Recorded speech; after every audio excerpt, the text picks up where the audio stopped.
समझाने वाले हैं उल्टी नाली का और सीधी नाली के पत्थर के बारे में कि आप कैसे, क्या उसके फायदे होते हैं, क्या नुकसान होते हैं। उल्टी नाली के वरम की जगह सीधी नाली का रखेंगे तो वो काम नहीं करेगा। क्यों? क्योंकि आप चक्की के सामने खड़े हो और आपका दबाण है वो आपके सीधे हाथ पे है, यानी कि राइट हैंड पे है, और आपका जो पत्थर है वो सीधा घूम रहा है, ऐसे घूम रहा है, तो आपका पत्थर है वो सीधी नाली का है, एसएन का पत्थर है। तो जय हिंद दोस्तों, मैं मौलिक उनरकट श्रीराम कंडी पत्थर स्टोर से आज एक और नया वीडियो लाया हूं। आज समझाने वाले हैं उल्टी नाली का और सीधी नाली के पत्थर के बारे में कि आप कैसे, क्या उसके फायदे होते हैं, क्या नुकसान होते हैं, और अगर आप सीधी नाली की चक्की में उल्टी नाली के पत्थर डाल देते हो या उल्टी नाली के पत्थर में सीधी नाली के पत्थर डाल देते हो तो उससे क्या फर्क पड़ता है। अब हमने हमारे अनुभव से देखा है कि 80 से 90% जो चक्की वाले भाई होते हैं उनकी चक्की सीधी नाली की ही होती है, पर 10 से 15% जो होते हैं जो उल्टी नाली के पत्थर इस्तेमाल करते हैं उनके लिए भी आज वीडियो है। और उसमें फर्क क्या होता है कि कुछ लोगों की चक्की होती है, जिस जगह पे वो चक्की रखते हैं उसमें सीधी नाली की जो चक्की बनती है उसका सेटिंग नहीं आता है, उनको चाहिए वैसा सेटिंग नहीं आता है, इसलिए उनका वो मुंह चेंज कर देते हैं चक्की का, जिससे चक्की उल्टी नाली की हो जाती है। तो दोस्तों आप देख सकते हो मेरे जो सीधे हाथ पे है वो सीधी नाली का वरम है और जो उल्टे हाथ पे है वो उल्टी नाली का यानी कि यूएन का वरम है। अब आप समझिए, तो अगर गेहूं खींचने के लिए ये वरम ऐसे चलता है और ये वरम ऐसे चलता है, अब इस सीधी नाली के वरम की जगह उल्टी नाली का रखेंगे या उल्टी नाली के वरम की जगह सीधी नाली का रखेंगे तो वो काम नहीं करेगा। क्यों? क्योंकि जो वरम का काम होता है अनाज अंदर खींचना, वो नहीं करेगा, वो अनाज को बाहर फेंकेगा।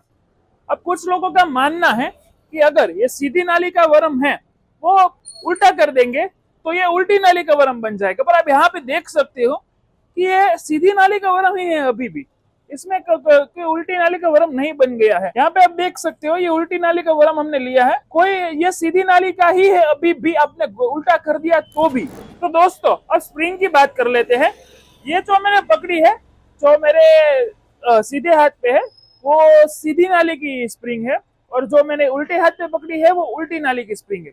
अब यहाँ पे आप फर्क देख सकते हो, ये जो सीधी नाली की है वो ऐसे घूम रही है, यहाँ पे आप देख रहे हो तो, और यहाँ पे जो उल्टी नाली की स्प्रिंग है वो ऐसे घूम रही है।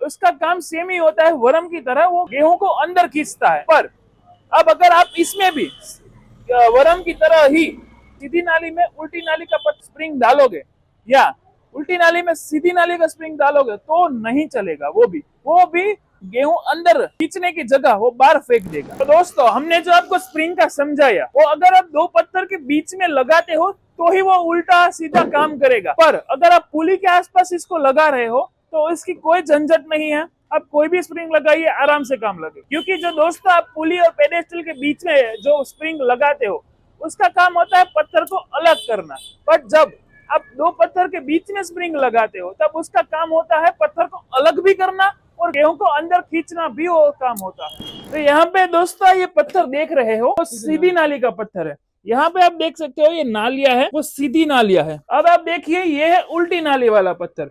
अब यहाँ पे नालियां गौर से देखिए दोस्तों, ये उल्टी नालियां है।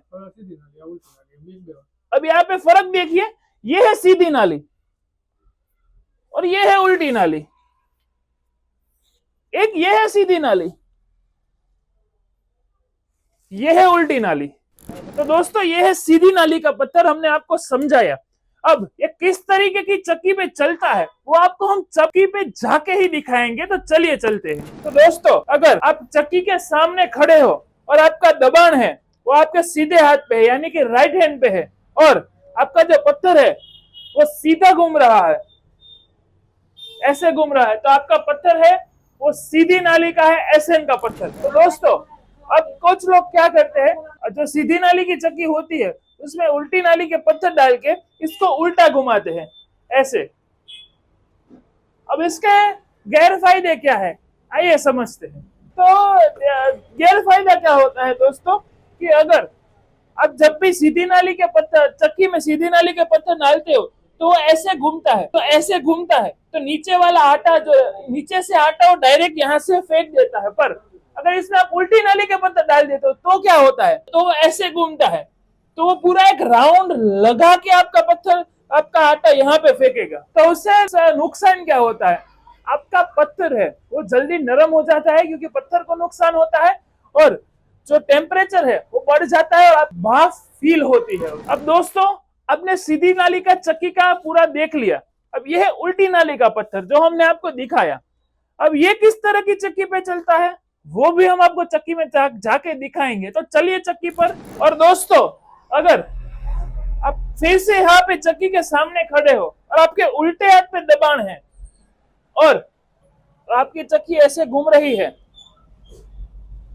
तो उल्टी नाली का पत्थर है। तो दोस्तों अब जब भी आप सीधी नाली की चक्की चलाते हो उसमें सेटअप है वो पूरा सीधी नाली के पत्थर के लिए बना हुआ होता है, और वैसे ही उल्टी नाली की जो चक्की होती है उसमें उल्टी नाली के पत्थर के लिए सेटअप बनाया हुआ होता है। अगर उसमें आप विरोधी डाल देते हो, यानी कि सीधी नाली में उल्टी नाली के डाल देते हो, उल्टी नाली में सीधी नाली के डाल देते हो, तो उसमें एक राउंड घूम के आटा निकालती है, जिससे चक्की के अंदर का टेम्परेचर 30 से 40 डिग्री तक बढ़ जाता है और आपका पत्थर को भी वो नुकसान करेगा, पत्थर को भी जल्दी नरम कर देगा और आपका आटा भी गर्म आता है, आपको भाप फील हो। अब दोस्तों हमने ये पूरा वीडियो बनाया, ये हमारे नॉलेज से बनाया, हमारा जो एक्सपीरियंस है, जो अनुभव है उससे बनाया है। पर अगर हमारे से कुछ छूट गया है या हमने कुछ बोलने में थोड़ी गलती कर ली है, नीचे कमेंट सेक्शन में बता सकते हो, दूसरे चक्की वाले भाई को भी उससे ज्यादा नॉलेज मिलेगी। और दोस्तों हमारा फेसबुक और इंस्टाग्राम में भी पेज है, तो जाइए वहां पे भी फॉलो कीजिए, वहां पे भी हम बहुत अच्छे वीडियो डालते हैं, ऑफर्स डालते हैं, उसमें भी फॉलो कीजिए और इसी तरह सपोर्ट करते रहिए। वीडियो को लाइक कीजिए, चैनल को सब्सक्राइब कीजिए। जय हिंद, जय भारत।